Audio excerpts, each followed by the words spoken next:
un petit échantillon de nos prairies normandes qui sont en train de disparaître. Bon, voilà. Je passe le... Cadeau pour le préfet. Et donc ce qu'on a annoncé, c'est qu'on va planter des haies devant la préfecture.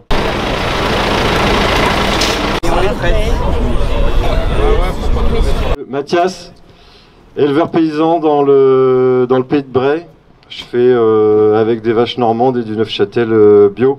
Puisque le gouvernement n'était pas au rendez-vous, la crise qu'on connaît témoigne d'un modèle qui est à bout de souffle. Un modèle qui permet plus de rémunérer notre travail, qui ne répond pas à l'urgence climatique et environnementale. Les annonces de jeudi dernier ont démontré que le Premier ministre, après avoir été le porte-parole du gouvernement, se fait maintenant celui de la FNSEA. Fauné de l'agro-industrie.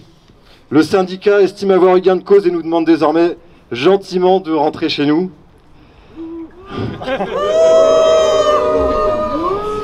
Mais un des grands oubliés, effectivement, c'est la bio. Hein.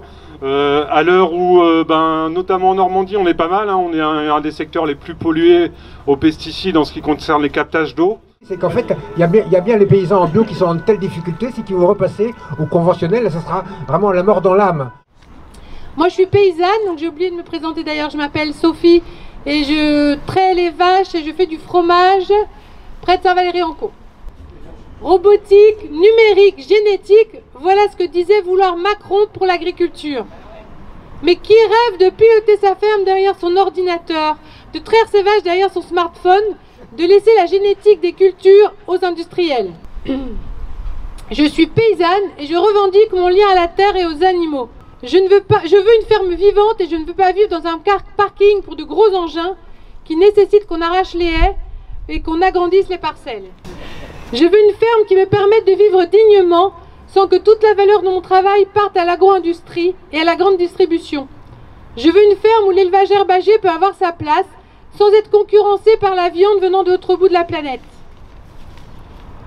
Ça, c'est l'agriculture que nous voulons.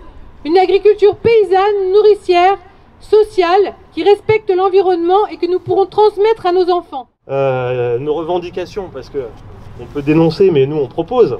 Interdire l'achat de nos produits agricoles en dessous de leur prix de revient. C'est pas très compliqué. Sortir l'agriculture des accords de libre-échange pour enfin sortir de la concurrence déloyale des importations à bas prix. Rétablir une politique de régulation des marchés avec des prix minimums garantis. J'appelle à tous nos collègues paysans à nous rejoindre, parce que je pense que là on a un projet.